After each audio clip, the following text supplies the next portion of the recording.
Magandang morning sa inyong lahat mga kabaliwan and welcome to my D1 Random Project playlist. Today we are diving into a super cool project and I'm making a Roblox full face mask for a 6-year-old birthday boy. Yup, this is a commission project and the character that I'm going to make is no other than Roblox Bacon Hair. Now, if you're new to Roblox, it's basically a massive online universe where you can play, create, and be whoever or whatever you want. It's like Lego meets video games meets imagination overload. And one of the most iconic beginner avatars in the Roblox world is our friend Bacon Hair. With hair that looks like crispy breakfast strips. Deliciously stylish. So let's get started. But before that, let's bring back Friend of the Day. Friend of the day! Friend of the day!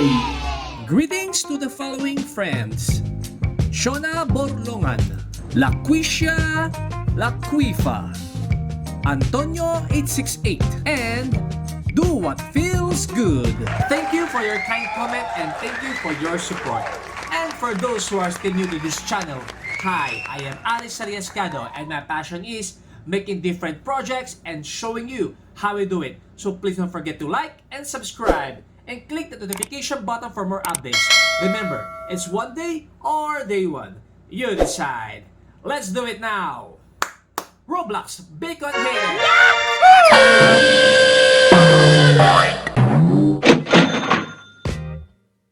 First up, I grab a rice pot. Yes, a rice pot. And covered the bottom with masking tape. Why? Because I needed to create a pattern for the top of Bacon Hair's nugget. Once I had the tape shell, I peeled it off like a sticker and boom!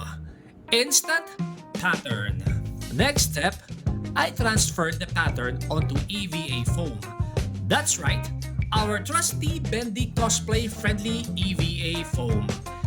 I reformed it to match the shape of the pot and use it as the cap, the top part of our Roblox head. Now, to build the walls of our head, I rolled another piece of foam around like a burrito and glued it to shape. Then I topped it with the cap we made earlier, like putting a lid on a foamy soup can. Yahoo! Bottoms left open, of course. Gotta make space for the birthday kid's head. Now it's time to give Bacon Head his personality.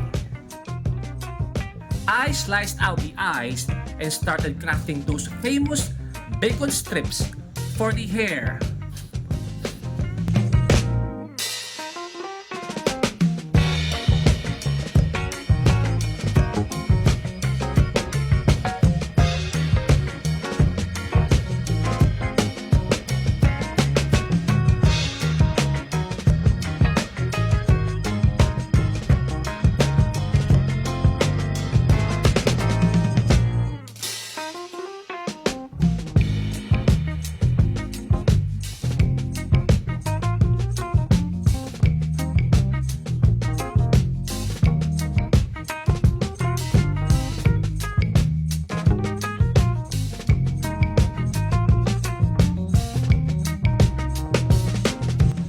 Then came priming, painting, orange, yellow, and brown.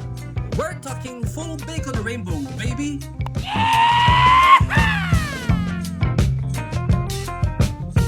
And adding the final stealth, ninja touch.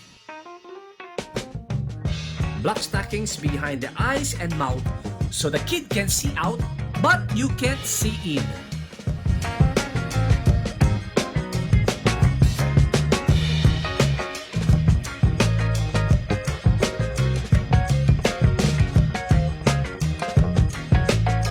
And just like that, ta-da!